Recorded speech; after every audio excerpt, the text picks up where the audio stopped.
বুদ্ধিমান সে যে নিজের হিসাব রাখে। আল্লাহ নবী সাল্লাল্লাহু আলাইহি ওয়াসাল্লাম বলেছেন, আল কাইয়িসু মান দানা নাফসাহু, সে বুদ্ধিমান বিবেকবান যে তার নিজের হিসাব করে। ওয়া আমিলা লিমা বা'দাল মাউত, এবং মৃত্যু পরবর্তীর জন্য আমল করে। সে বুদ্ধিমান। ব্যর্থ, অপদার্থ, ফালতু লোক যে তার মনের ইচ্ছা মতো চলে, অথচ আল্লাহর কাছে ভালো আশা করে চলে, নিজের ইচ্ছা মতো আশা করে যে আল্লাহ মাফ করে দিবে, জান্নাত দিয়ে দিবে, ইত্যাদি ইত্যাদি। তো এই জন্য ওই ব্যক্তিকে নবী সাল্লাল্লাহু আলাইহি ওয়াসাল্লাম বলছে এটা ফালতু লোক, আজেজ, ব্যর্থ। জন্য হিসাব রাখা, নিজের জিন্দেগির কদর করা। এক সাহাবী নবী সাল্লাল্লাহু আলাইহি ওয়াসাল্লামকে জিজ্ঞেস করছে, মান আকিয়াসুন নাস ওয়া আহজামুন নাস, হে নবী সবচেয়ে বুদ্ধিমান কে, সবচেয়ে চালাক বুদ্ধিমান কে? আল্লাহ নবী সাল্লাল্লাহু আলাইহি ওয়াসাল্লাম বলছেন, আকসারুহুম যিকরান লিল মাউত, যে বেশি বেশি মৃত্যুকে স্মরণ করে। ওয়া আকসারুহুম ইস্তি'দাদান লিল মাউত, এবং যে বেশি বেশি মৃত্যুর জন্য প্রস্তুতি গ্রহণ করে। প্রস্তুতি গ্রহণ করে নবী সাল্লাল্লাহু আলাইহি ওয়াসাল্লাম বলছেন। নবী সাল্লাল্লাহু আলাইহি ওয়াসাল্লাম বলছেন, নি'মাতানে মাগবুনুন ফীহিমা কাসীরুম মিনান নাস, মানুষের জীবনে দুইটা নিয়ামত আল্লাহর পক্ষ থেকে দেওয়া এমন আছে যে সম্পর্কে অধিকাংশ মানুষ ধোঁকা খায়। যে এটা অনেক দিন ধরে আছে, এটা মনে করে এটার শেষ হবে না, এটা ভাবে। আসলে সে ধোঁকা খায়।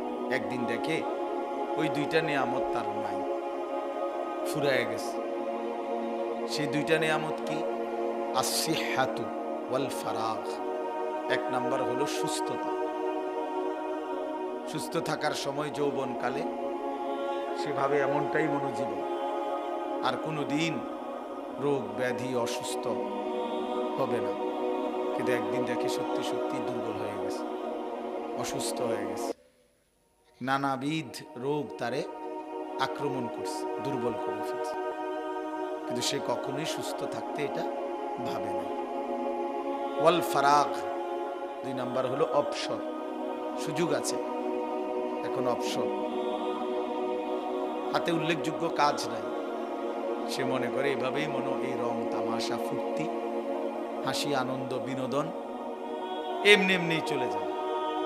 একদিন দেখবে যে এমন ব্যস্ততা, সংসারের এমন ঝামেলা, জিন্দিগির এমন অস্থিরতার মধ্যে পড়ে গেছে যে একটু বিশ্রামের জন্য আফসোস করে যে হায়, এখন তো একটু সময়ও নেই, একটু অবসরও নাই। তাহলে এই দুই জিনিস থাকাকালীন নবী সাল্লাল্লাহু আলাইহি ওয়াসাল্লাম বলছে মানুষ কদর করে না, প্রতারিত হয়। এই বাবা কথা বলুন, প্রতারিত হয়, ধোঁকা খায়। এই জন্য বাপ সবাই এটা কদর করা উচিত। তোমরা যারা দাঁড়ায় আছো, বসার কিন্তু সুযোগ আছে, ইচ্ছে করলে বসাই যায়। শুধু শুধু দাঁড়ায় থাকার মধ্যে কি ফায়দা ভাইয়া?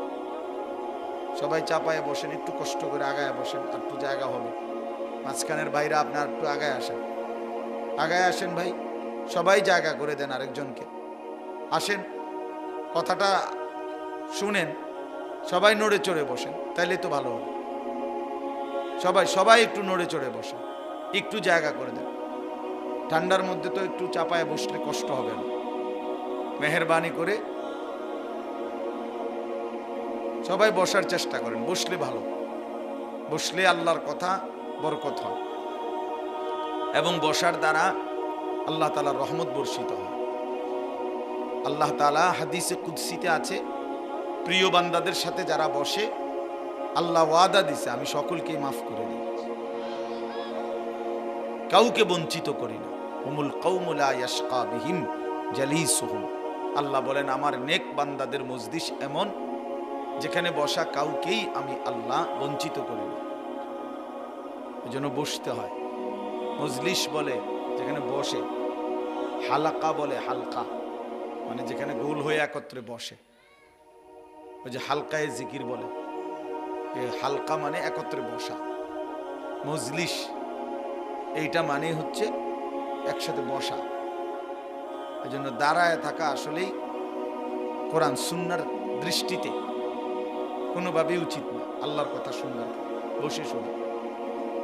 নবী সাল্লাল্লাহু আলাইহি ওয়াসাল্লামের হাদিসে আছে, নবীজি সাল্লাল্লাহু আলাইহি সাল্লাম তিনি দেখছেন কয়েকজন সাহাবী এরকম নবীজির কথার সামনে পিছনে দাঁড়ায় আছে। একেবারে স্পষ্ট হাদিসে আছে, নবীজি বলছে ইজলিসু, তোমরা বসে বলো। তো ওনারা সাথে সাথে বসছে। হাদিসের মধ্যে আছে এক সাহাবী আব্দুল্লাহ ইবনে মাসউদ রাদিয়াল্লাহু তাআলা আনহু, তিনি একটু দূরে ছিলেন, তখন আসতেছেন মাত্র। এই সময় নবীজি বলছে বসো। তো হাদিসে আছে এই আব্দুল্লাহ ইবনে মাসউদ রাদিয়াল্লাহু তাআলা আনহু, ওই সাহাবী ওইখানেই বসে গেছে, আর এক কদমও সামনে পা বাড়ায়। নবী বলছে বসো, খালাস, বসে গেছে, কোনো কথা নেই। এটা যুক্তিও করে নাই, যে ব্যাখ্যাও করে নাই যে আসলে মনো আমারে কয় নাই, না, রাসূলুল্লাহ সাল্লাল্লাহু আলাইহি ওয়াসাল্লাম বলছে বসে পড়ো, সাথে সাথে বসে পড়ছে।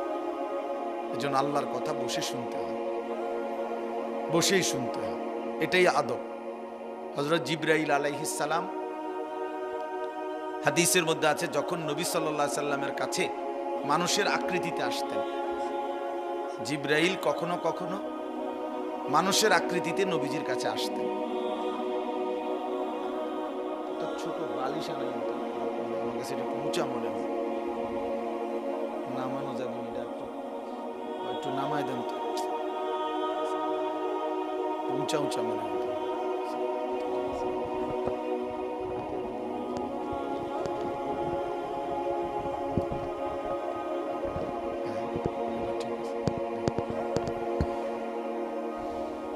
তো জিবরাইল যখন রাসূলুল্লাহ সাল্লাল্লাহু আলাইহি সাল্লামের কাছে আসতেন মানুষের আকৃতিতে, তখন তিনি নবী সাল্লাল্লাহু আলাইহি সাল্লামের একদম মুখোমুখি বসতেন একদম মুখোমুখি।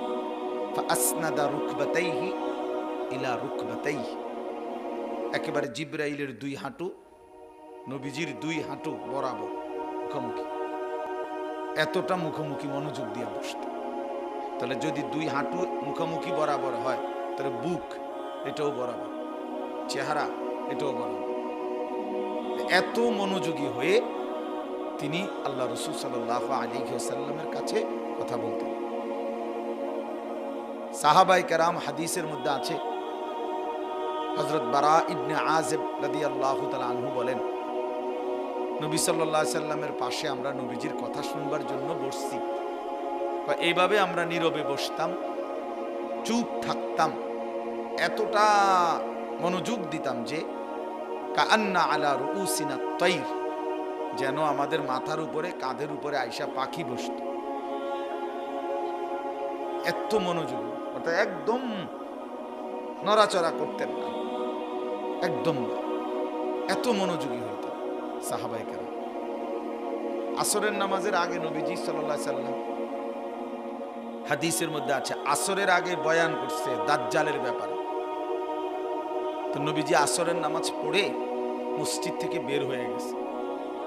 মাগরিবের আগে আবার নবীজি মসজিদে আইসা ঢুকছে, আইসা দেখে সাহাবায়ে কেরাম ওই আসরের আগে যে যেখানে যেমনে বসা ছিল অমনি বসে গেছে। আল্লাহর নবী সাল্লাল্লাহু আলাইহি ওয়াসাল্লাম জিজ্ঞেস করলেন, তোমরা বের হও নাই? সবাই যে যার যার জায়গায় যেমনে বসে আছো চুপ হয়ে, ব্যাপার কি? বলছে, ইয়া রাসূলুল্লাহ, দাজ্জালের কথা বলাতে এতটা ভয় লাগতেছে যে যদি বের হয়ে যাই মসজিদ থেকে তো ঈমান যদি চলে যায়, দাজ্জালের খপ্পরে যদি পড়ে যাই, এজন্য ভয়ে উঠবার কথাই মনে নেই, জায়গা নাড়বার কথাই মনে নেই। কি বিষয়টা ছিল বলে, মানে কি মনোযোগী ছিল। আসর থেকে মাগরিব আপনার লম্বা সময়, নিসলা আউয়াল ধরলে আপনার প্রায় 2.5 ঘন্টা, 3.5 ঘন্টা টাইম। তো এই হিসাবে এই লম্বা সময় ওনারা এমনি বসেছিল। তাহলে আমার বলার উদ্দেশ্য হলো কি, মনোযোগী হইতে হবে আল্লাহর কথা শুনতে। বুট খাইতে খাইতে ওয়াজ শুনলে ফায়দা হয় না, বাদাম খাইতে খাইতে ওয়াজ শুনলে লাভ হয় না। শুনাই হয়, কত শুনছি, হুজুরে ফাঁকে ফুঁকে দুই একটা শিক্ষার দিছে, ভালো লাগছে। এই আরেকজন হয়তো বলে যে হুজুরে কয়েকটা সুর দিছে, টান দিছে, এই তো সুর দিছে, টান দিছে, গজল গাইছে, ডুলছে, হ্যাঁ সম্বম করছে আর কি। তো এই তো কোনো লাভ হলো না, এটা তো কোনো আসলে কোনো পরিবর্তন না। নিজের পরিবর্তন জরুরি। এজন্য ভাইয়া আমি এটা প্রত্যেক দিন বলি যে মনোযোগ দিয়ে আল্লাহর কথা শুনতে হয়। জুমার নামাজের বয়ান, ওলামায়ে কেরামের বয়ান, সে যেই হোক, পরিচিতি কোনো কিছু না, জনপ্রিয়তা এগুলো ধোঁকা। আল্লাহর কথার প্রতি মনোযোগ দেওয়া, নিজের জন্য গ্রহণ করা। উনি জনপ্রিয় বক্তা, তো সবাই দৌড়ে আইলাম। আরেকজন জনপ্রিয় না হয়তো, আল্লাহর ইচ্ছা, তো উনি আল্লাহর কথা বুঝে আপনি এটা গুরুত্ব দিলেন না, তো আপনি কিসের গুরুত্ব দিলেন? তো আল্লাহর কথার প্রতি গুরুত্ব হলো না, তো ব্যক্তির গুরুত্ব হলো, কি ফায়দা হইবে? কি ফায়দা হবে? আমি মনে করেন আমার নাম আনিসুর রহমান, কারণ আমারে একেবারে মনে করেন 1 কোটি মানুষ চিনে বা 10 কোটি মানুষ চিনে মনে করে, তো আপনার কি লাভ? বুঝেন নাই কথাটা? ছেলেরা তোমরাও বুঝো ভাই, তোমার কি লাভ? আমার চিনে আরই বুঝলাম, একারে সব মানুষ চিনে, চিন না মনে করো আমার 10,000 মানুষ আলগি দিয়া মাথা তুলে নিয়ে 4 রাস্তা ধোতা দিয়েছে, হুজুর আপনারে বেশি চিনছি আমরা, যাতে আপনারা ডইলা লাভ আছে, বা ওয়াই ব্রিজের মাঝখানে হতাই দিয়ে লাভ কি? আমারে চিনলে কি হলো, না চিনলে কি হলো? তোমার ফায়দা কি হয়েছে সেটা বলো ভাই। আপনার পরিবর্তন কি সেটা না বলবেন না। এই হুজুরের অনেক মানুষ এত চিনে, তো চিনছে আর তো হয়েছে কি? এগুলো ধোঁকা। জনপ্রিয়তা এটা কোনো বিষয় না, মূল বিষয় হলো আমি আল্লাহর কথা শুনতেছি কিনা, আমার নিজের জন্য কিছু গ্রহণ করতেছি কিনা, আমার কোনো ফায়দা হচ্ছে কিনা। ডাক্তার তো খুব বড়, আমার তো কোনো উপকার হইতেছে না, কথা বুঝো না ভাই? ডাক্তার তো একদম FCPS প্রফেসর, আমার তো উপকার হচ্ছে না, তো ডাক্তারের প্রফেসর দিয়ে আমি কি তা করব? ডাক্তার FCPS হইলে আমার কি? আমার তো উপকার হইতে হবে, এটা বড় বিষয়। এটা খুব মনোযোগ রাখা, খেয়াল রাখা। আমাদের মধ্যে এটা খুব বেড়ে যাচ্ছে, এই একটু পরিচিতি, ওই বেটা হয়তো শুনলো, আরেকজন এটা শুনে না, না রে ভাইয়া এটা উচিত না। আল্লাহ তাআলার দয়া, ইচ্ছা মালিকের।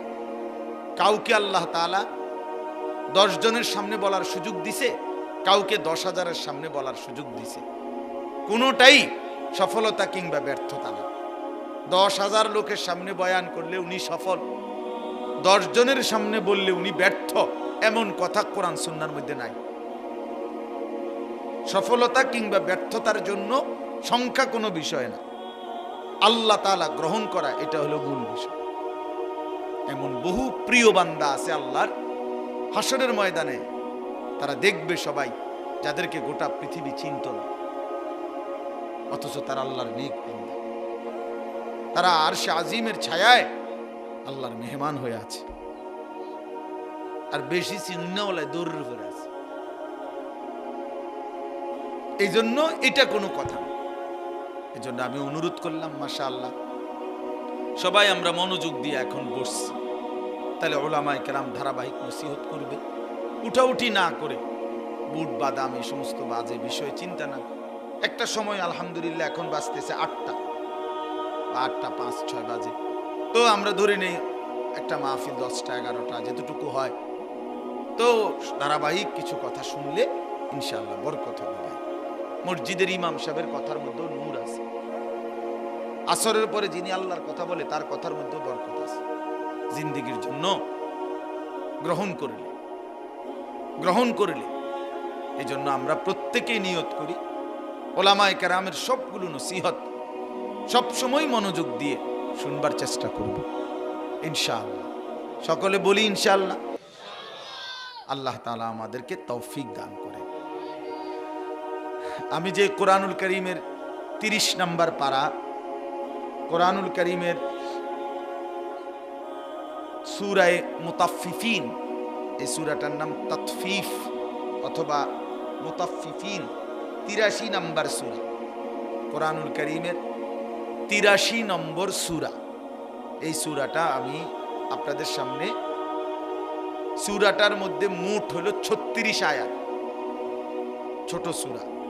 এই সূরার 14টি আয়াত ধারাবাহিক আমি পড়ছি, শেষ 14টি আয়াত 22 নম্বর আয়াত থেকে 36 নম্বর আয়াত পর্যন্ত এই মোট 14টি আয়াত আপনাদের সামনে আমি পড়ছি। অল্প একটু সময়ের মধ্যে ইনশাআল্লাহ এই সূরার এই আয়াতগুলোর তরজমা অল্প একটু কথা আমরা পেশ করতে চাই। আল্লাহ তাআলা আমাদেরকে তৌফিক দান করেন। সূরাটার নাম হলো তাতফিফ অথবা মুতাফফিফিন। আপনারা এদিক সেদিক তাকায়েন, ওরা যেটা ইচ্ছে এটা করুন, আপনারা আমাকে দিকে তাকান। একটা লারা দিলেই যদি সবাই তাকান তো হইব কেন ভাই? মনোযোগ দেন, এদিকে মনোযোগ। ওনারা জায়গার আরো ব্যবস্থা করতেছে, হোক, ব্যবস্থা হইতে থাকুক।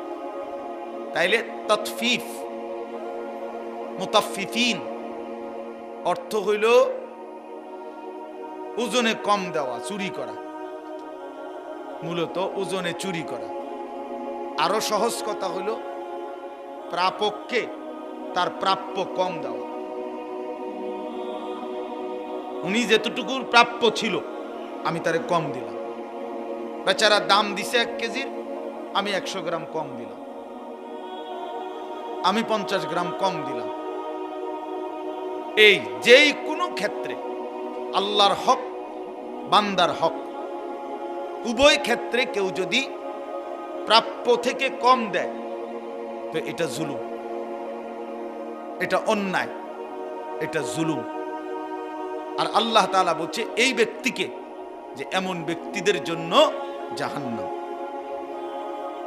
ওয়াইলুল লিল মুতাফফিফিন আল্লাযীনা, আলোকিত সূর্যের একটি আলোকিত দিনের উপরে আমি তোমাদেরকে রেখে গেলাম। লাইলুহা কানাহারিহা, রাত বানিয়ে দিলাম দিনের মতো। অর্থাৎ দিনের আলোর যত কিছু, জীবনের যেখানেই তুমি কদম ফেলো, যখন যা করো দিনে, তার ব্যাপারেও আমি যেমন বিধান, আমার সুন্নাত, আমার তরিকা, আমার আল্লাহর কাছ থেকে নিয়ম আমি বলেছি, রাতের বেলাও যা দরকার তাও আমি বলে দিয়েছি। সাওয়া, সমান সমান, সমান সমান। দুর্ভাগা মুসলমান বুঝেন নাই, বুঝেন নাই।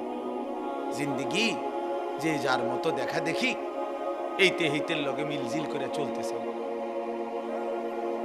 বয়স্করা আরো কয়জন বুড়ার লগে মিল্লা জিন্দিগি শেষ করতেছেন। নওজোয়ান, তোমরা তোমাদের সহপাঠী কিছু চরিত্রহীন বখাটে, দিন নাই, রাত নাই, নামাজ নাই, বন্দিগি নাই, আখেরাত নাই, আল্লাহ নাই, রসুল নাই, মোবাইল, নারী, ছবি নিয়ে ব্যস্ত, এমন কিছু ফালতু লোকের সাথে, ছেলের সাথে তোমরা অনেক ছেলে জিন্দিগি শেষ করে দিচ্ছ। জীবনের কোনো অর্থই বুঝলা না, জীবনের কোনো মজাই বুঝলা না। তুমিও তো মজা তালাশ করো, জীবনের আসলে মজাই তালাশ করো, করছো আর কি, বুঝছো? শুধু শুধু অতৃপ্তি নিয়েই রাত কাটাই। নারী আরো যত দেখো অতৃপ্তি বাড়ে, এটা সাংঘাতিক, অতৃপ্তি বাড়ে। মদ যতই খায় আরো নেশা বাড়ে, জুয়া যতই খেলে এই হারামি ততই ফকির। একদিন সর্বশান্ত হয়ে যায়, একদিন ভিটামাটি ছেড়ে দেয়। এই জন্য আসলে বাস্তবতা এটা বুঝেন, মনোযোগ, আপনারা খুব মনোযোগ দিচ্ছেন মাশাআল্লাহ। এটা দিল দিয়া বুঝেন, এটা দিল দিয়া বুঝেন।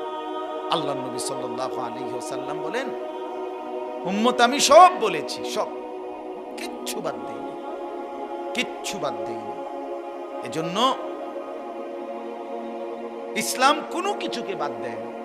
একজন মানুষের জীবনের 5টা জিনিস, এই 5টা জিনিসে পূর্ণাঙ্গ জীবন বিধান কোরআন এবং সুন্নাহর মধ্যে আছে।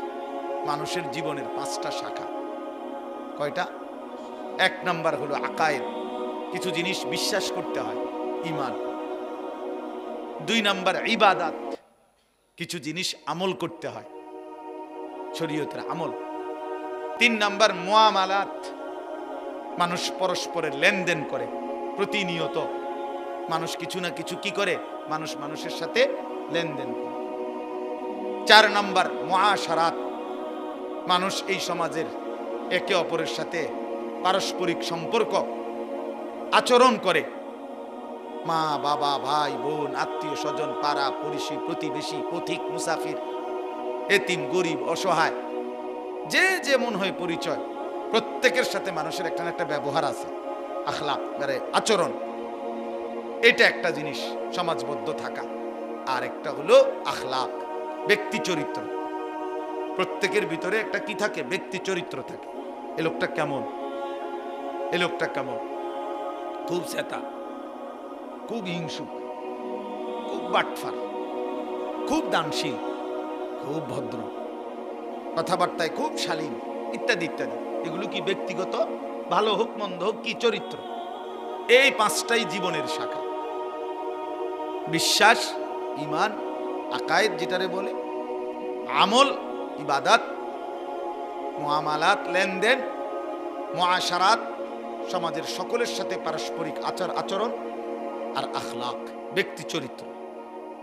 ইসলাম এই কোরআন সুন্নাহর মধ্যে এই 5টি বিষয়ে জীবনের পূর্ণাঙ্গ জীবন বিধান আল্লাহ এবং তার রাসূল শতভাগ বলে দিয়েছেন, কিচ্ছু বাদ দেন। মা ফাররাতনা ফিল কিতাবে মিন শাই। আল্লাহ তাআলা বলে, বান্দা আমি আমার এই কোরআনে কোনো কিছুর আলোচনা বাদ দেই নাই। ওয়া নাযালনা আলাইকাল কিতাবা তিবয়ানান লিকুল্লি শাই। আল্লাহ তাআলা বলেন, বন্ধু আমি আপনার উপরে কোরআন নাজিল করেছি, এটা সমস্ত কিছুর বিস্তারিত বর্ণনা। তিবয়ানান লিকুল্লি শাই, সব কিছুর বিস্তারিত বর্ণনা, ব্যাপক বর্ণনা দিছি। আমি জীবনের বহু দেখছি, আলহামদুলিল্লাহ, আল্লাহর দয়ায় 21 বছর বলা যায় এই সামান্য টুকটাক ওয়াজের এই জিন্দেগি। এই কুদ্দুর কথা আল্লাহ যে দূর বলার তৌফিক দিছে, দেখতে দেখতে 21 বছর। আমি নিজেও অবাক, কেমনে এতদিন গেছে। তো এই সময় দেখছি জীবনে কোরআন শরীফ পড়তে গিয়ে বিভিন্ন মানে যেই কোনো বিষয় কোরআন শরীফের আলোচনা খুঁজলে আমার একটা অনুভূতি যে মনে হয় যেন এই বিষয়ে কোরআনের আয়াত সবচেয়ে বেশি। এটা অবাক করে, যেটা খুঁজবেন আমি মনে হয় যেন একটার পর একটা কোরআন যেন আমাকে নতুন নতুন আয়াত সরবরাহ করতেছে, সেজন্য ডাকতেছে, আনি যে এটা দেখো, এটা দেখো, এটা দেখো, এটাও তো এরকম, হ্যাঁ, এইভাবে বলতেছে। এই জন্য আল্লাহ তাআলা কোরআনুল কারীমকে পূর্ণাঙ্গ বানাইছেন। রাসূলুল্লাহ সাল্লাল্লাহু আলাইহি সাল্লামের জিন্দেগি পূর্ণাঙ্গ। তো আমাদের জন্য আর ঘাটতি কিসের ভাই? কোরআন আমাদের পূর্ণাঙ্গ কিতাব, রাসূল আমাদের পূর্ণাঙ্গ, তার পুরা জিন্দেগি পূর্ণাঙ্গ। ওয়া ইন্নাকা লাআলা খুলুকিন আযীম। আল্লাহ তাআলা বন্ধু বলে, বন্ধু আমি কসম করে বলছি, গোটা কায়নাতের আমার সমস্ত সৃষ্টির সর্বশ্রেষ্ঠ আখলাক আমি আল্লাহ আপনার মাঝেই দিয়েছি। আপনি সবচেয়ে শ্রেষ্ঠ। আপনি হাসলেও সেরা, কাঁদলেও সেরা, আপনি হাঁটলেও সেরা, বসলেও সেরা, আপনি কথা বললেও চমৎকার, চুপ থাকলেও চমৎকার। সাহাবায়ে কেরাম নবীজির কথাও যেমন মনোযোগ দিয়ে শুনতেন, নবীজির চেহারাও মনোযোগ দিয়ে দেখতেন। জানেন এটা? বহু সাহাবী ছিল এমন, যারা নিজেদের দুঃখ, কষ্ট, বেদনা, পেরেশানি, অস্থিরতা দূর করত নবী সাল্লাল্লাহু আলাইহি ওয়াসাল্লামের চেহারা মোবারকের দিকে তাকায়। আয়েশা নবীজির দিকে তাকাইতো, আবার যাইতো না কতক্ষণ থাইকে। নবী জিজ্ঞাসা করলে বলতো, মনটা খুব পেরেশানি ছিল, আপনার দিকে তাকাইছি, দিল ঠান্ডা হয়ে গেছে। সুবহানাল্লাহ। হুসনে ইউসুফ দমে ঈসা ইয়াদে বাইদা দারি আঁচে খুবা হামা দারন্ত তু তনহা দারি। আল্লামা ইকবাল বলছে, হে নবী সোয়া লক্ষ নবীর যত গুণ আছে একটা একটা করে যদি তালাশ করি, আপনার একার মাঝে সব তালাশ করেই পাই। আপনি একাই সব, তু তানহা দাঁড়ি, আপনি একাই সব গুণে গুণান্বিত, সমস্ত গুণে গুণান্বিত। আপনি সর্বশ্রেষ্ঠ, আপনি সর্বশ্রেষ্ঠ। এজন্য আপনারা আন্দাজি করতে পারেন নাই আমাদের প্রিয় নবী সাল্লাল্লাহু আলাইহি ওয়াসাল্লাম হুদাহুদি কেবলই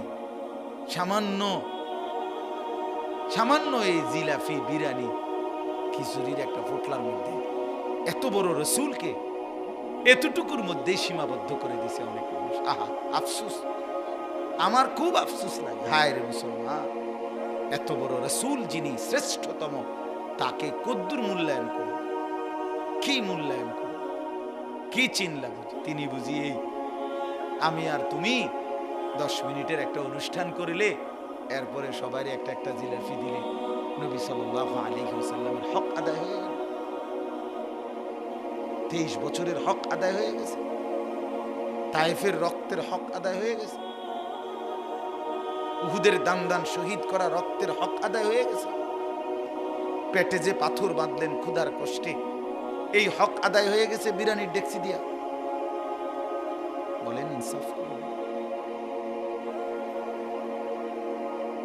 বিবেক কি বলে, ইনসাফ কি বলে? এত বড় শ্রেষ্ঠতম রাসূল মহান আল্লাহ পাক আমাদেরকে দিলেন এই এতটুকুর জন্য। মাঝে মাঝে আমরা ওনার নামে জিলাফি খাবো, বিরিয়ানি খাবো, খিচুড়ি খাবো, এতটুকু আফসোসের ব্যাপার। নিজের জীবনের সব কিছু চলবে মন মতো, আর মাঝে মাঝে জিলাফি খাবো, বিরিয়ানি খাবো, খিচুড়ি খাবো রসুলের নাম দিয়ে। এ কেমন ইনসাফ, এ কেমন ইনসাফ বাবা? এজন্য ইনসাফের সাথে ভাবেন, বিবেক দিয়ে কল্পনা করেন রাসূলুল্লাহ সাল্লাল্লাহু আলাইহি ওয়াসাল্লামের সামনে কিভাবে দাঁড়াইবে।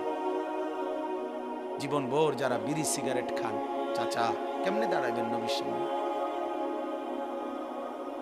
নবীজি সাল্লাল্লাহু আলাইহি ওয়াসাল্লাম তো জিজ্ঞেস করবেন, তুমি জানো না আমি সামান্য দুর্গন্ধ কোনোদিন পছন্দ করি না, একটু ঘামের দুর্গন্ধ আমার কষ্ট হইতো।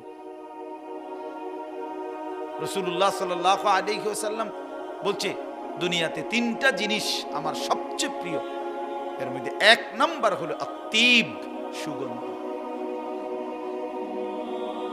সুগন্ধ।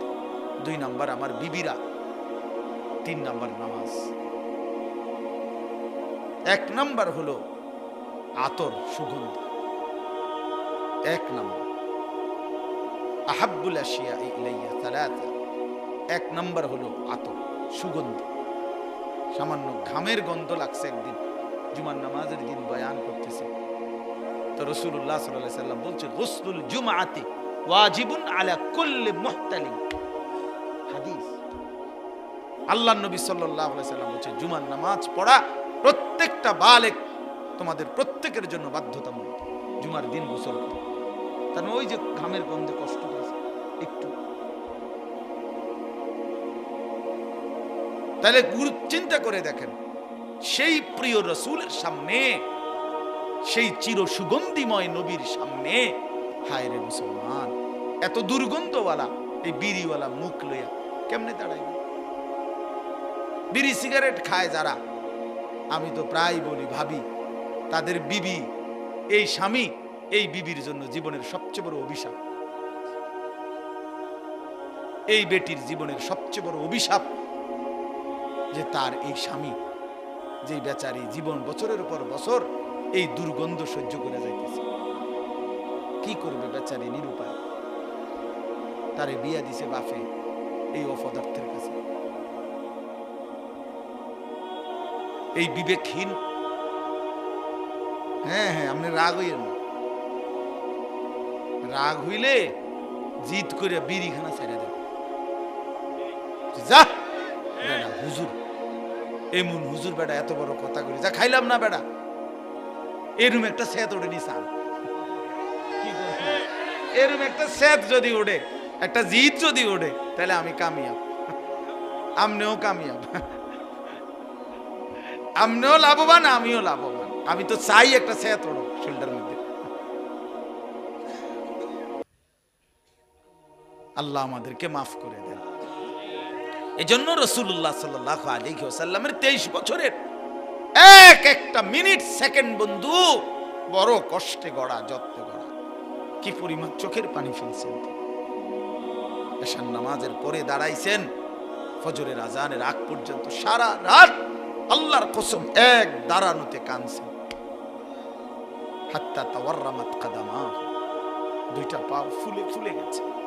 আম্মা জান আয়েশা বলেন দুইটা পাও ফুলে ফুলে গেছে। সারা রাত উম্মতের জন্য কেঁদেছে।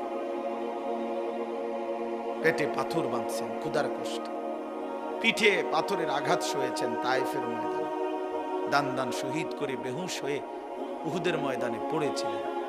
হাসরের ময়দানে নবীজি উম্মতের আমল নামা দেখে বলবে, ভাইয়া উম্মত, এতদিন তুমি আমার উম্মত ফজরের নামাজ পড়ো নাই,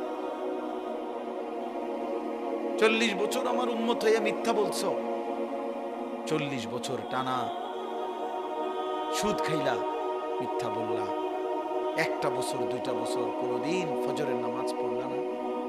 উম্মত এমন পাশার কেমনে হইলা? আমার মতো শ্রেষ্ঠ নবীর উম্মত হয়ে একই আমল নামাজে খাইলা। আমার তায়েফের রক্ত, আমার উহুদের দান দান শহীদ, আমার পেটের পাথর বাঁধার ক্ষুধার কষ্ট সব এভাবে বিসর্জন দিয়ে দিলা। আমি কি তোমার জন্য কাঁদি নাই? আমি কি তোমার জন্য চোখের পানি ফেলি নাই? আমি কি তোমার জন্য বুকের রক্ত, পিঠের রক্ত ঝরাই নাই? বলেন, কোনো বাচ্চাকে যদি কোনো বাবা 6 বছর পড়ায়, মনে করেন ইউনিভার্সিটিতেই পড়ছে, লাখ লাখ টাকা খরচ করছে, তো 4 বছর পরে ফলাফল আসছে ফেল, তো এই বাপ কি পরিমাণ কষ্ট পাবে? তার কি পরিমাণ কলজাটা ছিঁড়ে যাবে? সেই বাপ কি পরিমাণ কষ্ট নিয়ে বলবে, ফুত 4 বছরে তুই আমার না হয়তো 50 লাখ টাকা শেষ করলি, বিনিময়ে এই সার্টিফিকেট। আহারে বাপ, তুই জানো না আমি কি কষ্ট করে টাকাটা কামাইছি। মাথার ঘাম পায়ে ফেলে এই প্রবাসীদের এক একটা টাকা এমনি ঘামের মধ্যে ভিজা, ঘামে ভিজা, এই পরিমাণ কষ্টের টাকা, প্রবাসীর টাকা। আমি তো দেখছি আমার জীবনে, আমি যে কয়বারই হজ উমরায় গেছি প্রবাসীদেরকে দেখছি, তাদের আমি দুবাই গেছিলাম কিছুদিন আগে, হায় রে এয়ারপোর্টে দেখছি আমার প্রবাসী বাংলা কান্দা, আমারে দেখা ছেলে ফেলে অনেক ছেলে কি কান্দা যে কাঁদছে জড়ায় ধরে ধরে এক এক ছেলে, যে হুজুর আপনার কথা শুনি আমরা, কিন্তু হুজুর কি কষ্টে আছি, আল্লাহর কসম জীবনের কোনো সুখ বলতে, আনন্দ বলতে কিচ্ছু নাই, শুধু কাম আর কাম, শুধু কাজ আর কাজ। এই শুধু বউ বাচ্চার দিকে চাইয়া, সংসারের দিকে তাকাইয়া বুকে পাথর বাইন্দা পড়ে আছি। অসংখ্য প্রবাসী কলিজার কষ্ট তো বলে না রে বাপ, সে কি পরিমাণ কষ্ট করে।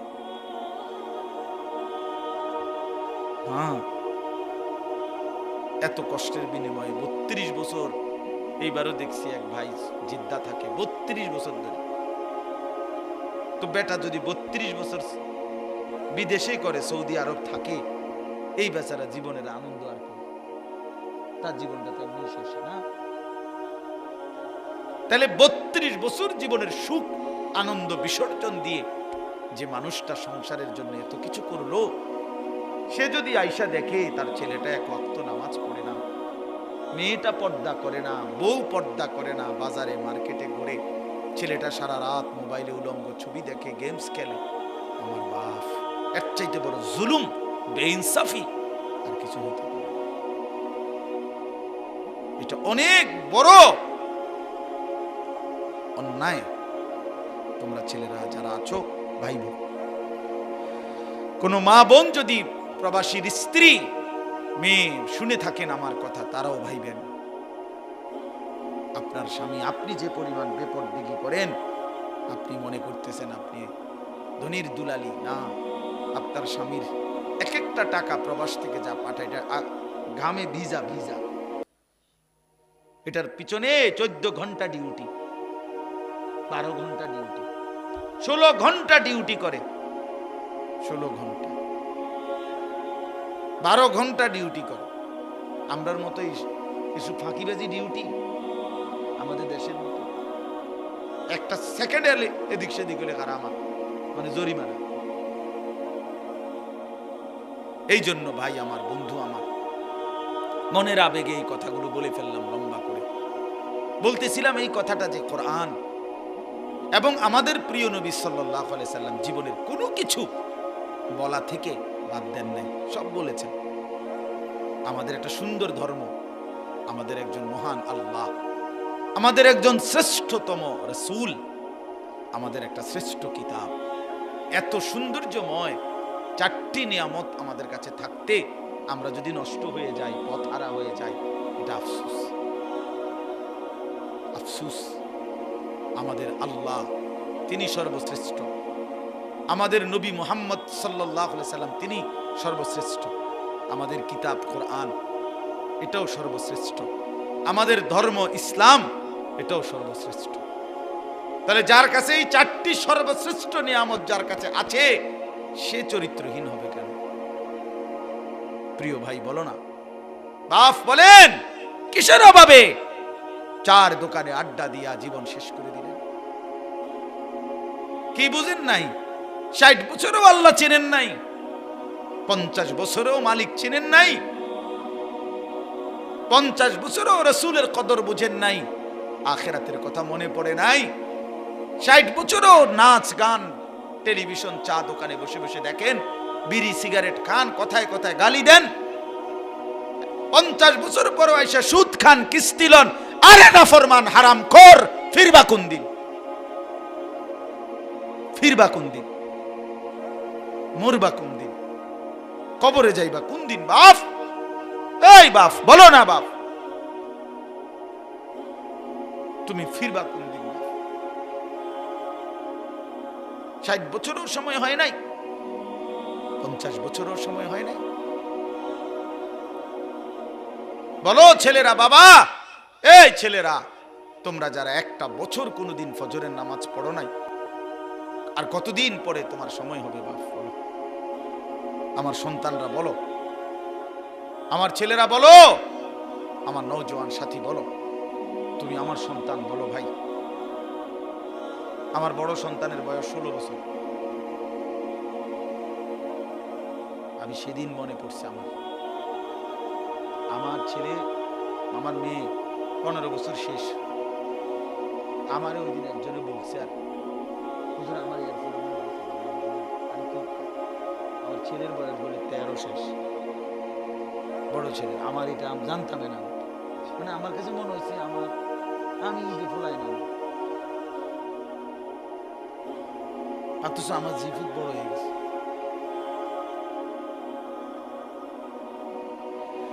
হায় মাওলা, এজন্য বাপ তোমাদের ছেলেদেরকেও বলি, বাপ কেন আল্লাহকে বাদ দিলেন? কেন আল্লাহর নাফরমানি করছো? তোমরা যারা এশার নামাজ পড়ো নাই আজকে, কেন পড়লো না? আমি তো দৌড়াই আইসে, কত ছেলে আমার সাথে এনে মুসাফা করতে চাইছে, আমি কারো চেহারার দিকেও তাকাই না, কারণ আমি তাড়াতাড়ি উজু করে জামাত ধরতে হবে। কারণ আমি যদি হাত বাড়াই মুসাফা করতে, সব একজনের দিকেও মাতালগি দিয়েও তাকাইছি। আমি দেখছি আমার গায়ে হাত দিছে কে কে, মানে মুসাফা করতে বললা হাত বাড়াইছে, এই এখন এশার নামাজের আগ টাইম, কারোর সাথে আমি হাত মিলাই না। গরম পানি আনছে, ওই জন্য গরম পানিরও সময়, ঠান্ডা পানি দিয়ে উজু করছি, খালাস। তো নামাজ তো মাকসাদ। প্রিয় ভাই আমার, তো তোমরা তো সবাই নিয়ত করছিলা, ছেলেরা তোমাদেরকে বলি, তোমরা তো আজকে জানতা, যে মনে করো যে আমি এখানে আসবো, ওয়াজ শুনবা, তোমরা একটা ভাবনা ছিল, তো তাহলে এশার নামাজটার সাথে পড়লে কি হতো বলো ভাইয়া? মাগরিবের নামাজ পড়লে কি হইতো? আর এখন যে আবার গিয়া নামাজ না পড়ে শুয়ে যাইবা, তো তোমার মতো অপদার্থ এই বয়ান শুনে কি লাভ হলো বলো ভাই? কি প্রয়োজন, লাভ কি হলো? উঠলাও না ফরমান, বসলাও না ফরমান, শুইলাও না ফরমান। আরে দুশ্মন, আল্লাহর দুশ্মন বল না, এত বড় দুশ্মন কেমনে হইল? বেনামাজি তো আল্লাহর দুশ্মন, বেনামাজি তো রাসূলের দুশ্মন, বেনামাজি ইসলামের দুশ্মন, বেনামাজি শয়তানের বন্ধু, ইবলিসের বন্ধু। বেনামাজি নিজেই শয়তান, বেনামাজি হেতেই শয়তান। আলগা শয়তান টোয়ানের দরকার নেই, ওইতেই শয়তান। যার কপালে সেজদা নাই সেই শয়তান।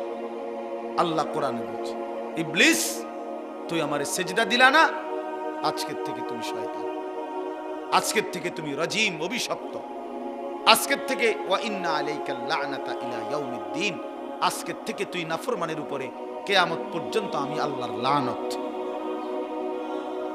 আল্লাহর লানত পড়ক, আল্লাহর গজব বেনামাজির উপর, যার কপালে সেজদা নাই। আল্লাহর লানত নিয়া যদি মরে যাও, আজকের রাইতে যদি ঘুম না ভাঙে, ওই নাফরমান, তখন কি করবা? এই মুসলমানের বাচ্চা, তখন কি করবা? আল্লাহ তো বলছে যার কপালে সেজদা নাই তার উপরে আমি আল্লাহর লানত। তো মালিকের লানত নিয়া কবরে গেলে তোরে বাঁচাইবে কি? এই বেটা বলো না, বাঁচাবে কে তোমাকে? কে তোমার এই কবরের আযাব থেকে রক্ষা করবে? আলহাকুমুত তাকাসুর হাত্তা যুরতুমুল মাকাবির কাল্লা সাউফা তা'লামুন সুম্মা কাল্লা সাউফা তা'লামুন। রব্বুল আলামিন বলেন, বান্দা দুনিয়ার মধ্যে বাড়াইবার নেশায়, দুনিয়ার নেশায় তো আখিরাতকে একদম ভুলে গেলা। কিন্তু মনে রেখো বান্দা, এরই মাঝে একদিন তো কবরস্থানে পৌঁছে যাবা। মৃত্যু আইসা তোমারে থামায় দিবে, হাসি থামায় দিবে, কান্নাও থামায় দিবে, রাত স্তব্ধ করে দিবে, দিন স্তব্ধ করে দিবে, পৃথিবীর আলো বাতাস সব চলবে, তুমি কেবল নীরব নিস্তব্ধ হয়েই যাবে, কবরস্থানে পৌঁছে যাবে বান্দা। কাল্লা সাউফা তা'লামুন, আল্লাহ বলে বান্দা কবরে আসলে কিন্তু আমি আল্লাহ আমার নাফরমানির শাস্তি ঠিকই বুঝায় দেব। তুমি জানো না বান্দা আমি কি জিনিস? ফায়াউমা ইদিল্লা ইউআযিবু আযাবাহু আহাদ। আল্লাহ বলে বান্দা আখিরাতে আমি তোমারে যেই শাস্তি দেব, এমন শাস্তি তোমারে কেউ দেয় নাই। তুমি জানো না বান্দা, তুমি রহমান দেখছো, রহিম দেখেছো, তুমি গফফার গফুর দেখেছো, কিন্তু তুমি কাহ্হার দেখো নাই, জব্বার দেখো নাই। আমি আল্লাহ তোমারে হাসরের ময়দানে দেখাবো। আমি মালিকের দয়া তো দেখেছো বহুদিন, আমি মালিকের আযাবও দেখাবো তোমাকে। ফায়াউমা ইদিল্লা ইউআযিবু আযাবাহু আহাদ। আল্লাহ বলেন এমন শাস্তি বান্দা তোকে আর কেউ দিবে না, আমি যেটা দেব। ওয়ালা ইউসিকু ওয়াথাকাহু আহাদ। আল্লাহ বলে বান্দা নাফরমান, আমার ফেরেশতারা তোরে যেই বান্দাটা বাঁধবে, এমন শক্ত বাঁধা তোরে আর কেউ কোনোদিন বাঁধবে না।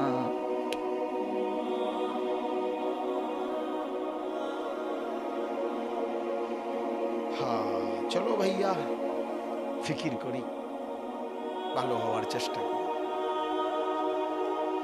ফিকির করলে হবে, সিদ্ধান্ত নিলে সম্ভব।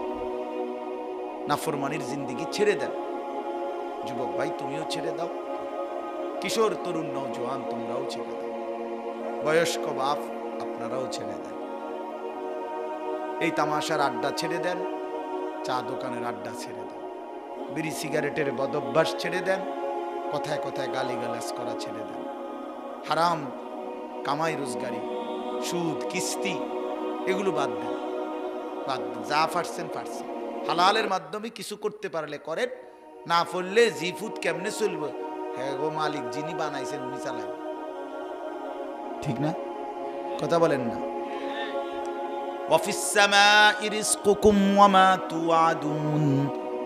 আল্লাহ বলে, বান্দা তোমাদের রিজিক আসমানে, জমিনে না।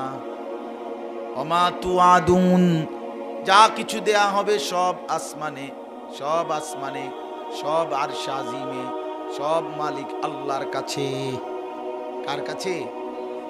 ওয়া ইম মিন শাইইন ইল্লা ইনদানা খাযাইনুহু।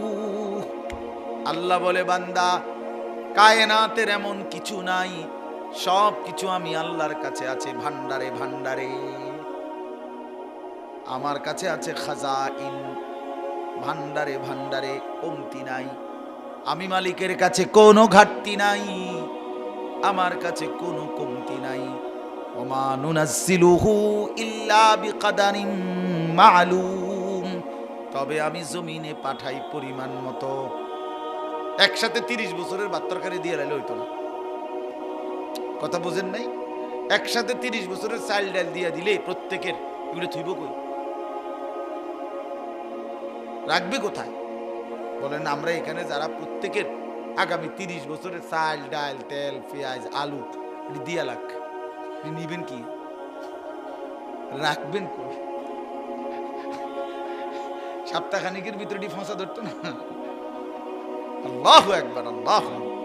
এই জন্য মালিক বলে, বান্দা আছে তো ভান্ডারে ভান্ডারে, কিন্তু দেই তো পরিমাণ মতো করে। ওমা কুন্না আনিল খালকি গাফিলিন, আমি আমার একটা সৃষ্টির ব্যাপারেও এক বিন্দু গাফিল নই। তুমি ভাইবো না, আমি বানাইছি যারে রিজিকও দেব তারে। সুবহানাল্লাহ, সুবহানাল্লাহ। ইন্না কুল্লা শাইইন খালাকনাহু বিকাদার, বহু আয়াত আছে। চলেন, এই জন্য আমি অনুবাদ করছি এখন। এই কথা শুরু করছিলাম সূরা মুতাফফিফিন, তাতফিফ, এই কথাটা বলছিলাম, ওজনের মধ্যে কম দেওয়া, মানে যেই কোনো প্রাপ্য, শুধু ওজন না, যার যেটা হক প্রাপ্য তাকে তার প্রাপ্য কম দেওয়া, এটা জুলুম। এটা কি জুলুম? তাফসীরের মধ্যে বাবা একেবারে স্পষ্ট আছে, কেউ যদি নামাজের মধ্যে রুকু সেজদাতে কমতি করে, গাফলতি করে, ঘাটতি করে, আল্লাহর কোরআন তেলাওয়াতের মধ্যে কমতি করে, অর্থাৎ কোরআন শরীফ যেভাবে নবীজি পড়তে বলছেন সহি শুদ্ধ করে সেটা পড়ে নাই, এটা তাতফিফ। রুকু নবীজি যেভাবে শুদ্ধ করে দেখাইছেন ওটার থেকে কমতি করে, এটা তাতফিফ। সেজদা ঘাটতি করে, মাথাটা দিয়া একটা সেজদা দিয়া এমনি মাথা কুদ্দুর আলগি দিয়া আরেকটা মারে, ঠুস করে দুইটা মারে, দুইটা সেজদা মারে দিল আর কি। 4 রাকাত নামাজ পড়ে ফেলছে 1 থেকে 1.5 মিনিট। জাপানি মেশিন লাগাইছিল, চায়না না, চায়না এত তাড়াতাড়ি হয় না, বুঝলেন? 20 রাকাত তারাবি, 4 রাকাত ফরজ এশা, এরপরে আনতে আবার 2 রাকাত সুন্নত, তাহলে 4 2 6, 20 আর 6 26, বিতির 3 রাকাত, কত হইল? এই 29 রাকাত, 50 না 55 মিনিটে খালাস, কল্লো খালাস, কল্লো খালাস। আমি এক জায়গায় পড়ছিলাম না ভাই গত বছর, হায় হায়, আমি এমনি পথে মানে কোথাও থেকে যাইতেছি, সময় আর ছিল না, নামাজের জন্য ঢুকছি, পুরেই লাইলো আর কি, সোজা সুরে লাইছে, খতমে তারাবি, সুরে তারাবি না, খতমে তারাবি, 55 থেকে 1 ঘন্টা লাগছে, করলো খালাস। পরে আমারে দেখছে তো তারা, তো আমারে বলতেছে, হুজুর বিতিরটা আমনে ফরাক। তাই বললাম, বিতির ফরাক ওটাই ফরাক, তো বাকি আমারে একটু কথা বলতে দিয়েন, কোনোখানে আবদার করে লই না কথা। আজকে কদূর আবদার করলাম, আপনারা যদি 10টা মিনিট কদূর বইয়েন, আমার একটু দুঃখ আছে না। আমার হিসেবে বলে, কামটা কি করছেন, আজকে $1 দিন মনে করে এরা তো খুশি আর পায় কই, তো এর চাইতে তো এমনি পাইয়া লাইছে। আমি কইছি যে আলগা অগ্রিম যে আমি দু কথা কম, তো তারা খুব খুশি। যে যে ওদের যে মাশাআল্লাহ নামাজের পরে বসছে, এরপরে আধা ঘন্টা এই বয়ানে কইলা আমার চাচা আমি কামটা কিটা করছেন যে কি নামাজ চলছে। এরপর হুজুর সহ দোনো হাফেজ সাহেব গেলাম, দোনো হাফেজ সাহেব তোমাকে উদ্দা টাঙ্গাইয়া ফিরবো মনে রেখো। মুসল্লির কথা মতো এই মেশিন চালাইলা, শেষ পর্যন্ত আলহামদুলিল্লাহ পুরা মুসল্লি ওয়াদা করে যে আপনারা আর আধা ঘন্টা সময় বাড়াইয়া কোরবানি করবেন, দেখবেন ইনশাআল্লাহ নামাজ ধীরে সুস্থ হবে। তো আলহামদুলিল্লাহ ওনারা রাজি হয়েছে। পরে তার আমি জানি না করছে কিনা ওইভাবে, বাকি আমি বলে আসছি, বুঝাই আসছি। তাইলে অর্থ হইল হাদিসের মধ্যে আছে সাহাবীদের জামানায় হযরত আব্দুল্লাহ ইবনে আব্বাস রাদিয়াল্লাহু তাআলা আনহুমা দেখছেন এক ব্যক্তি রুকু সেজদার মধ্যে তাড়াহুড়ো করছে, তখন তিনি স্পষ্ট বলছেন যে তুমি এই তাতফিফ নামাজের মধ্যে করলা, তোমার জন্য মনে রেখো জাহান্নাম। নাউযুবিল্লাহ। এজন্য এক কথাই হলো আল্লাহর হক বান্দার হক, উভয় ক্ষেত্রে যেটা প্রাপ্য ওইটা বুঝাইয়া দেওয়া, এটাই ইনসাফ, এটাই আদল। আর এর ঘাটতি করা তাতফিফ, এটা জুলুম, এটা জুলুম। এজন্য আল্লাহর হক বান্দার হক উভয়টাই শতভাগ আদায় করার চেষ্টা করবেন, বলেন ইনশাআল্লাহ। যাদের কাছে বোনের সম্পদ, ফুফুর সম্পদ, ভাইয়ের সম্পদ, ভাতিজা সম্পদ, আপন বিবির মোহরের টাকা ইত্যাদি আছে, আটকায় রাখছেন, জুলুম করে রাখছেন, আমনে জানেন আমনে মিথ্যুক, আমনে কোন নাই আর কি দলিলের ফেসে ফুসে ফালাইয়া গ্রামে হদ্দার মাতব্বর দইরা সিটারি বাটফারি কইরা নয়সই কইরা আমনে হয়তো জোড়া তালি দিয়ে এটারে কি করে ফেলছেন, দখল করে ফেলছেন। মনে রাখেন হাসরের ময়দানে আমনে বাটফারেরে আল্লাহ তাআলা 7 তবক জমিনের মাটি আপনার কান্দে তুল্লা দিবে। এটা বুখারীর হাদিস।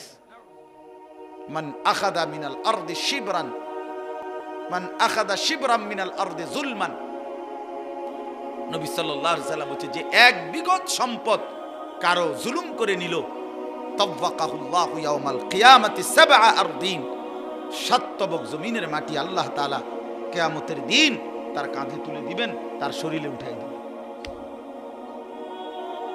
হ্যাঁ, সাবধান মুসলমান, আপন বোনের সম্পদ ঠিক মতো আদায় করে দিবেন।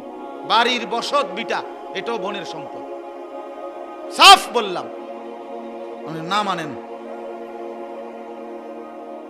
বাড়ির বসত, বাড়ির ভিটা, এক হুজুর আছেন এখানে, হুজুরে জিগায় এরকম 1 কেজি লবণ, 1 কেজি নুন বাপ মরা যাওয়ার পরে রাইখা গেছে, উনি কিনছিল এটা, এই নুনটা, এই নুন ভাই বোন সবার সমান,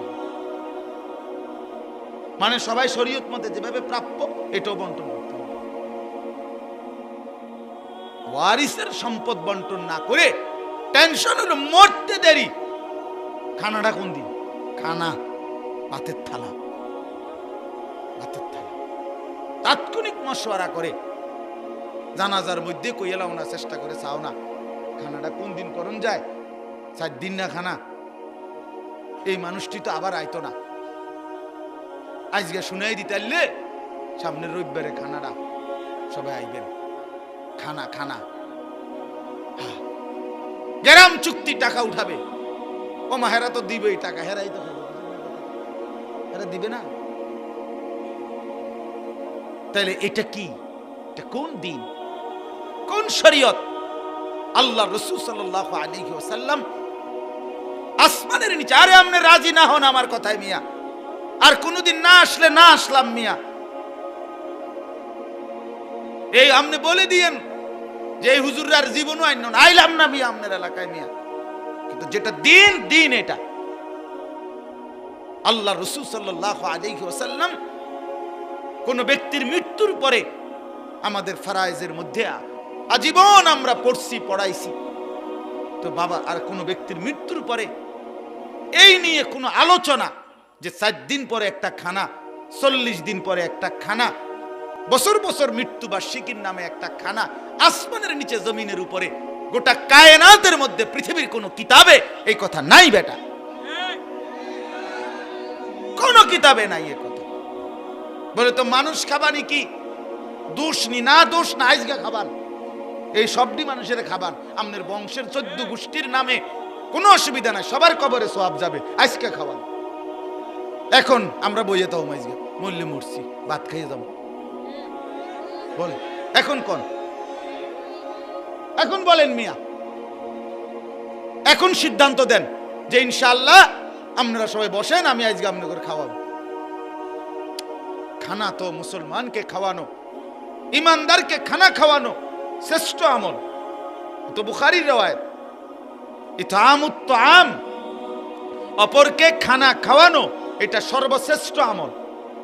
শ্রেষ্ঠ আমল যে কয়েকটা, এটার মধ্যে এটা একটা, কিন্তু সেটা তো নির্ধারিত ওই 7 দিনের দিন না, 41 দিনের দিন না, সেটা বছরের যে কোনো সময়, যে কোনো সময়। এবার আপনি আপনার কবরবাসীর নিয়ত করেন তো তাদেরও ইসালে সওয়াব হবে, আপনি এমনি খাওয়ান তো আপনার অনেকই হবে, এত অসুবিধাটা কোথায়? যাই হোক, আমার বলার উদ্দেশ্য হলো যে এই কথা ফিকির করা চাই যে কোনোভাবেই আল্লাহর হক, বান্দার হক আটকাইয়া না রাখা। অনেক মানুষ, আপনারা রাগ হইয়েন না, একটু কষ্ট লাগবে আমি বুঝি, কথা শক্ত, কথা বুঝছেন না, কিন্তু বাস্তবতা এটা। আপনি বোনের হক দিবেন না কেন? বোন নিবেগা নিবেগা নি বোন, বোন তাহলে বোন বাগিনা লই আর আইতা না, আর আইতা না আমরার বাইত।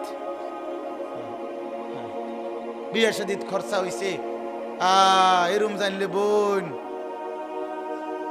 তুমি যে এরম চোখ ফিরাই লাইবা, হ্যাঁ বড় চোখ জাগাত রাখছে আর বইনে চোখ ফিরাই লাইছে, বুঝেন নাই কথাটা? এরম জানলে কি আর তোমার খোঁজ খবর রাখতো? মানে ডাকাইতে কি বুঝাইতে চাইছে জানেন?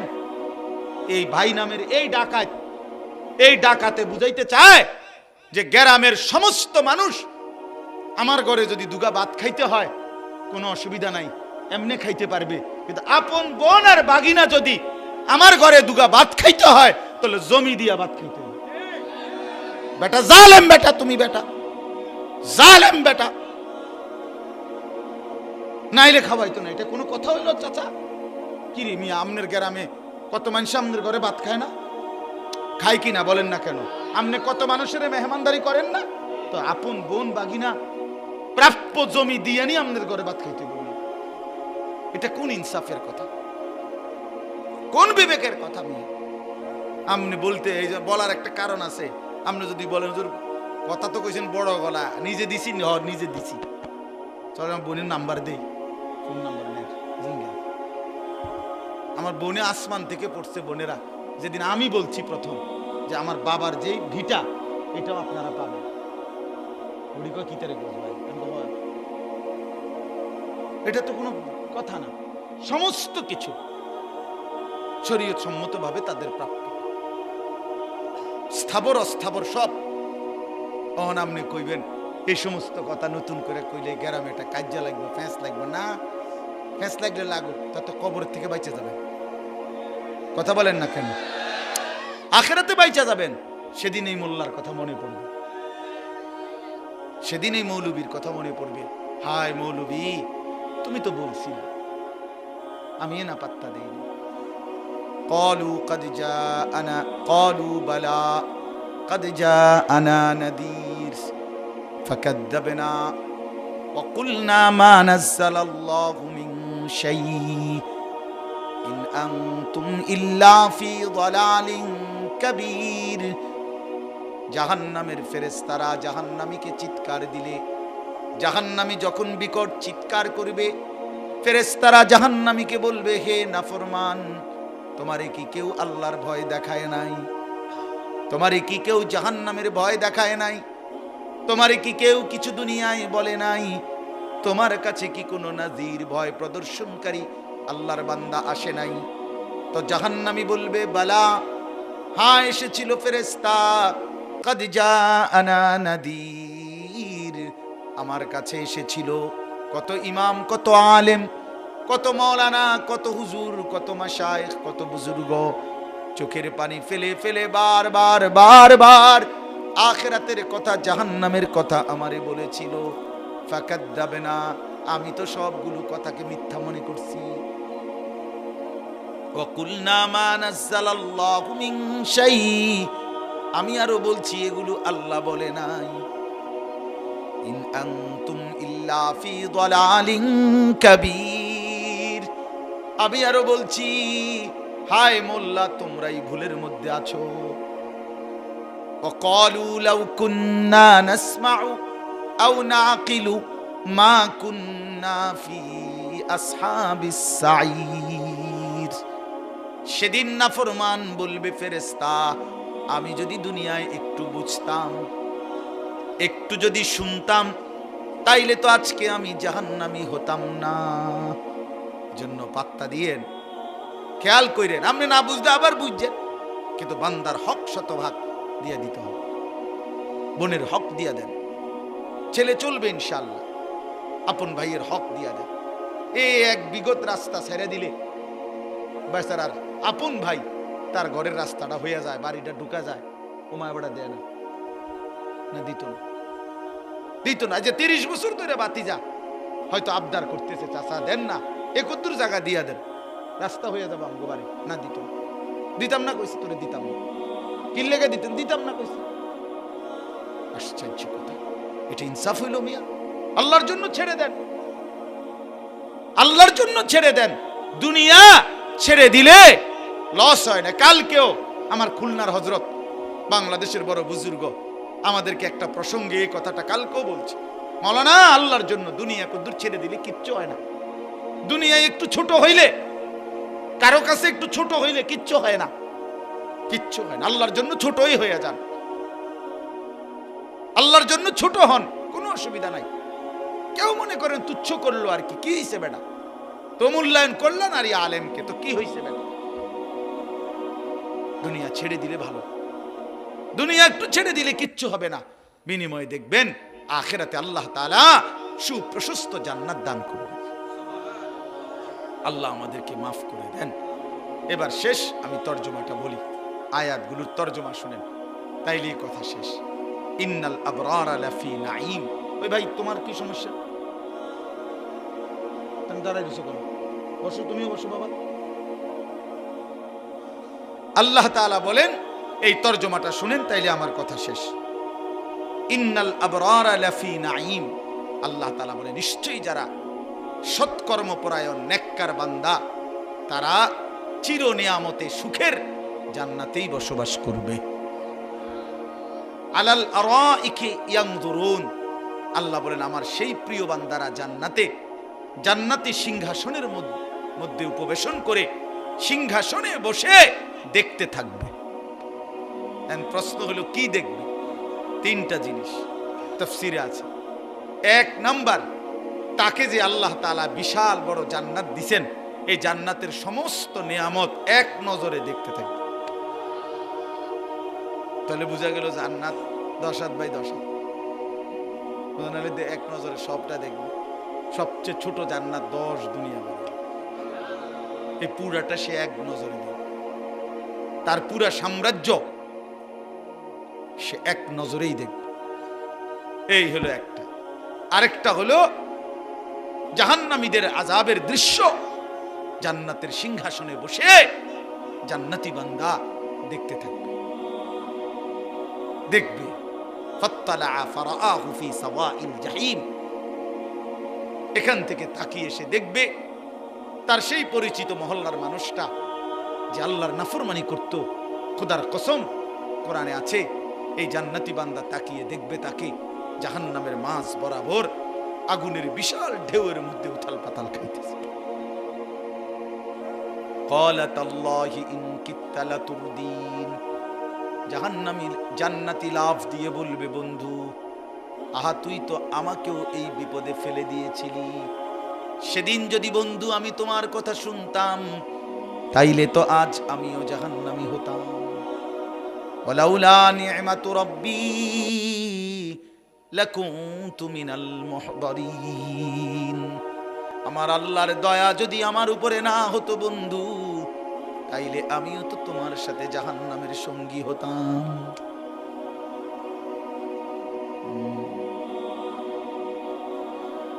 এরপরে আল্লাহ বলেন তো দুইটা, 3 নাম্বার হলো জান্নাতি তার জান্নাতের সিংহাসনে বসে উপরের দিকে তাকিয়ে মহান আল্লাহ পাককে দেখতে থাকবে। এই কয়টা? 3। তারিফু ফি ওয়ুজুহিহিম নাদরাতান নাঈম। আল্লাহ বলবেন বন্ধু আপনি জান্নাতীদের চেহারার দিকে তাকাইলে দেখবেন চেহারা একদম তেল তিল্লা, মানে সুখ, স্বাচ্ছন্দ্য, আনন্দ, তৃপ্তি, প্রশান্তি, মজাদার চেহারা একদম চির আয়েশের সাথে জাহান্নামীর চেহারার মধ্যে ভাসতেছে, যেখানে কোনো ক্লান্তি, বিরক্তি, অস্বস্তি, অশান্তি, পেরেশানি, অস্থিরতার এক জাররাও নাই। এমন সুন্দর চেহারা নিয়ে, হাস্যোজ্জ্বল চেহারা নিয়ে জান্নাতি জান্নাতে ঘুরতে থাকবে। আল্লাহ আমাদের তৌফিক দান করুন। ইউসকাউনা মির রাহিকিম মাখতুম খিতামুহু মিস্ক। আল্লাহ তাআলা বলেন জান্নাতীকে জান্নাতের মধ্যে শরাব, জান্নাতের শরাব পান করানো হবে। সেই শরাব হবে কেমন, মানে একটা বোতল দিছে 1.5 লিটারের বোতল, আপনারা 4 জনে খান তো মনে করেন বোতল দিছে, এবার এই বোতলের থেকে 1 গ্লাস ডাইলা খাইছে, এবার আরেকজন আবার লইছে, আবার এইটা না, এত সদবদল। আল্লাহ তাআলা বলছেন আমার জান্নাতি বান্দাকে যে শরাব পান করানো হবে প্রতিটা বোতল আলাদা আলাদা সিল মারা, প্রত্যেক বোতল ইনটেক আলাদা আলাদা। মির রাহিকিম মাখতুম মানে হলো মোহরাঙ্কিত, মানে সিল মারা, প্রত্যেকটা আলাদা আলাদা। নিত্য নতুন শরাব, নিত্য নতুন পানীয়, অর্থাৎ অর্ধেক তুমি খাইবা কা বান্দা, আমার জান্নাত ওয়ালা দাইনা মজিদ, কোটি কোটি অগণিত, আরো নাও আরো নাও আরো নাও। ইউসকাউনা মির রাহিকিম মাখতুম, প্রতিটা ইনটেক। খিতামুহু মিস্ক। আল্লাহ বলেন এই ইনটেক বোতলের যখন মানে এটা সরাবে, কাগজটা, মোহরটা, অর্থাৎ যেটা দিয়ে সিল মারছে, এটা যখন নাড়া দিবে তো মেশকের গ্রাম বের হবে। খিতামুহু মিস্ক ওয়াফি যালিকা ফালিয়াতানাফাসিল মুতানাফিসুন। এবার আল্লাহ বড় মহব্বত করে বলে বান্দা এমন সুন্দর জান্নাতের জন্য চলো না সবাই প্রতিযোগিতা করো। ওয়াফি যালিকা, এমন জান্নাতের জন্য ফালিয়াতানাফাসিল মুতানাফিসুন, নিজেদের মধ্যে প্রতিযোগিতা করা উচিত। তাফসীরের মধ্যে লিখছে বন্ধু দুনিয়ার প্রতিযোগিতা করো না, দুনিয়ার প্রতিযোগিতায় যে ফার্স্ট হবে কিংবা যে লাস্ট হবে কেউই থাকবে না। বুঝেন নাই? দুনিয়ায় তো নিলেন প্রতিযোগিতা করে, কারাকারি কইরা, কিন্তু যে ফার্স্ট হইল সবচেয়ে বড় ধনী সেও দুনিয়ায় থাকবে না, সবচেয়ে বড় ফকির সেও তো দুনিয়ায় থাকবে না। তো লাভ হইল কি? শেষ পর্যন্ত তো আমিও থাকতাম না, কোটিপতিও থাকতো না। তাই এটা নিয়ে প্রতিযোগিতা করার কি আছে যে বেড়া তুইও তো থাকতি না আমিও তো থাকতাম না, তো উদ্দা লাফাস কীর্তি, শুধু শুধু লাফাস কি। 10 রকমের গোস্ত দিয়া খাইতে বইল, একটা সময় কয় পেট ভরে গেছে, শুধু আলুর ভর্তার ডাল লইয়া ভাত খাইতে বইল, একটু পরে কয় পেট ভরে গেছে। তো কাম হইছে, যেটা মাকসাদ ছিল পেট ভরা এটা তো ওই লই, তো লাভ হইল কি? আর আপনি এতটি তরকারি লইয়া কি লাভ হইল? এমন যদি হইতো যে আপনি 10 আইটেমের তরকারি লইয়া 3 বালতি ভাত খেতে পারছেন, আমি শুধু আলুর ভর্তার ডাল লনে 1 প্লেটও শেষ করতে পারছি না, তাইলে এটা একটা কথা ছিল। তো দুনিয়াতে এমনি মিলে যায়, ধনীর দুনিয়া গরিবের দুনিয়া শেষ হয়ে যায়, কিন্তু আখিরাতের জন্য জান্নাতের জন্য প্রতিযোগিতা করা উচিত। আল্লাহ আমাদেরকে তৌফিক দান করেন। ওয়া মিজাজুহু মিন তাসনিম।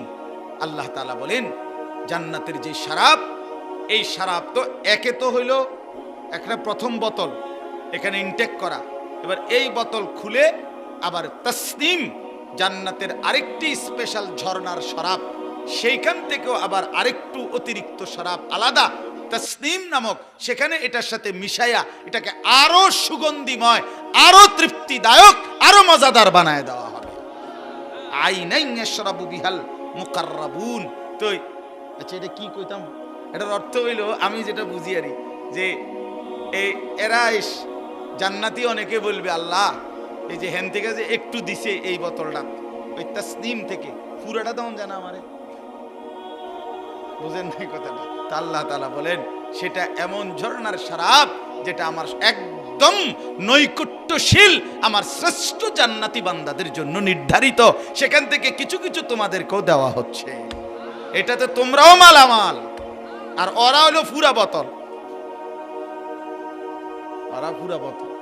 তাসনিম জান্নাতের সবচেয়ে শ্রেষ্ঠতম শরাবের নাম তাসনিম। ইন্নাল্লাযীনা আজরামু কানু মিনাল্লাযীনা, এবার আল্লাহ তাআলা দুনিয়ার দৃশ্য আর আখিরাতের দৃশ্য বলতেছে। ইন্নাল্লাযীনা আজরামু কানু মিনাল্লাযীনা আমানু ইয়াদহাকুন। আল্লাহ বলে দুনিয়ার নাফরমান যারা পাপী, তারা ঈমানদার নেককারদেরকে নিয়ে হাসাহাসি করে। হুজুর হুজুর হুজুর, এই বুজুর্গ বাবলাইছে, এই টিটকারি মান, বুঝেন না কথাটা? হাসে, মজাক করে। অনেক নাফরমান আছে, করে না এমন? আল্লাহ বলেন ওয়াইদা মাররু বিহিম ইয়াতাগামাজুন, নাফরমানরা তাদের পাশ দিয়ে কোনো নেককার যখন ঈমানদার যায়, তো তারা ইশারা ইঙ্গিত করে তারা নিজেদের মধ্যে হাসাহাসি করে। বুঝছেন? ওই যে শুনছে না, ব্যাককল মানে টিটকারি মানে, নিজেদের পাশ দিয়ে গেলে আঙ্গুলের ইশারা দিয়ে অবজ্ঞা করে। ওয়াইদান কালাবু ইলা আহলিহিম কালাবু ফাকিহিন, আবার যখন পরিবারের কাছেও আসে, এতক্ষণ তো বন্ধু বান্ধবদের সাথেও নিয়া দিনদারকে নিয়ে তামসা করছে, এবার বউ বাচ্চার কাছে আইসাও তামাশা করে। আরে দেখছি যে এক হুজুর, কোনো রস নাই, কষ নাই, হ্যাঁ, দুনিয়ার কোনো স্বাদ মজা কিচ্ছু নাই, রং নাই, তামাশা নাই, মানে বউর কাছে আইসাও, পরিবারের কাছে আইসাও নাফরমান ব্যঙ্গ বিদ্রুপ করে। আল্লাহ বলেন ওয়াইদা রাআউহুম ক্বালু ইন্না হাউলাঈ লাযাল্লুন। আহা, এর চাইতে বড় জঘন্য টিটকারি তো করলে চলতো, মস্কারি তো করেই যখন এই দিনদার ঈমানদারদেরকে দেখে, বহু নাফরমান আছে, আল্লাহ বলে তারা নিজেদের মধ্যে বলে যে এই লোক একেবারেই ভুলের মধ্যে আছে, গোমরাহ। ঈমানদার নাকি গোমরাহ? ঈমানদার পথভ্রষ্ট। ওমা উরসিলু আলাইহিম হাফিজিন। আল্লাহ বলে এই নাফরমান, তোদের কাউকে তো আমি আল্লাহ আমার ঈমানদার বান্দার উপরে কোনো পাহারাদার নিয়োগ দেই নাই, আমার ঈমানদার বান্দার উপরে তোদেরকে পাহারাদার বানাই নাই, যে আমার ঈমানদার সুখে আছে না দুঃখে আছে, বোকা না চালাক, এত কথা বলার জন্য তো তোদেরকে আমি পাঠাই নাই। তোরা অচিরেই বুঝবি। ফালিয়াউমাল্লাযীনা আমানু মিনাল কুফফারি ইয়াদহাকুন।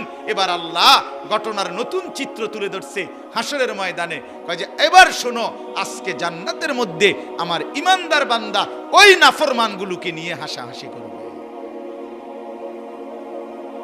আলাল আরাইকি ইয়ানজুরুন, জান্নাতের সিংহাসনে বসে ওই নাফরমানদেরকে জাহান্নামে দেখতে থাকবে আর বলতে থাকবে হাল সুবিবাল কুফফারু মা কানু ইয়াফআলুন।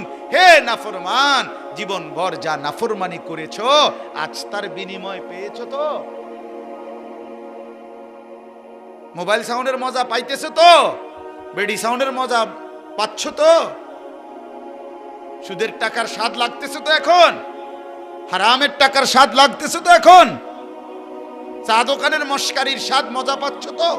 এইভাবে কোরআন শরীফের আয়াত। অতএব ঈমানদার বোকা নয়, বোকাকে নাফরমান। মূলত বোকাকে বলেন না, ঈমানদার বোকা নয়, নেককার বোকা হয় না। মুমিন ভদ্র হয়, মুমিন সহজ সরল হয়, মুমিন আল মুমিনু গিররুন কারীম, মুমিন সাদা সিধে হয়, ভদ্র হয়। লা ইয়াখদাউ ওয়া লা ইউখদাউ, মুমিন কাউকে ধোঁকাও দেয় না, নিজেও ধোঁকা খায় না। অতএব প্রিয় বন্ধু, প্রিয় ভাই, এই লম্বা কথার মাকসাদ একটাই, এই কথাগুলো বুঝানো আল্লাহর হক বান্দার হকে আমরা যেন ঘাটতি না করি এবং আখিরাতকে প্রাধান্য দিই। দুনিয়া কমই হোক ভাইয়া, দুনিয়া কমই হোক। এজন্য দয়া করে দোস্ত নওজওয়ান সবাই মেহেরবানি করে ওলামায়ে কেরামের নসিহত বাকিটাও শুনেন। আপনাদের সবার কাছে অনুরোধ, ছেলেরা তোমরা উঠাউঠি করো না ভাইয়া, আমার আরো দূরে যাইতে হবে। এই জন্য আমি মুসাফার জন্য আমি দেরি করতে পারতাম না। এই জন্য আমার দিকে কেউ আগায় আইসো না, আমি সাথে সাথে চলে যাবো এক্ষুনি গাড়ির কাছে। আমার অনুরোধ রইল, আমার কষ্ট দিও না ভাই। মেহেরবানি করে প্রত্যেকেই তোমরা বসো ভাইয়া এবং আল্লাহর কথা শুনো, নিজেদের আখলাক সুন্দর রাখো, মোবাইলের অস্থিরতা বেহায়াপনা থেকে নিজেকে বাঁচাও, 5 ওয়াক্ত নামাজে অভ্যস্ত হও, বিশেষ করে ফজরের নামাজ। আর বয়স্ক বাবারা হারাম নাফরমানি জিন্দেগি আপনারা ছেড়ে দেন। আল্লাহ তাআলা আপনাদের সকলকে তৌফিক দেন, কবুল করুন। আমিন। হ্যাঁ।